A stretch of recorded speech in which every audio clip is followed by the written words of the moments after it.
Napuso patay ang seafarer nga si Sheridan Sansaet samtang pilaso naman ang asawa sini nga si Cookie Sansaet sang nakabunggo sa barrier ang ila salakyan kag nahulog sa suba pasado alas 11 Biyernes ang gabi sa barangay Arobo, Tobias Fournier, Antique.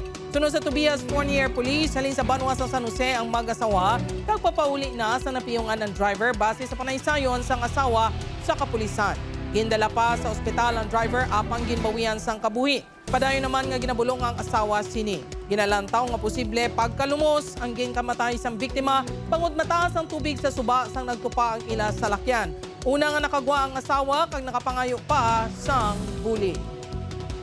Natulugan sa Batangas Drag ay gabi na to sir. Ginapangabay naman naman sir sa mga motorista nga kung natuyo na sir, pwede man sila katulog-tulog danay, mapahigan para malikawan na nato ng isim nga aksidente.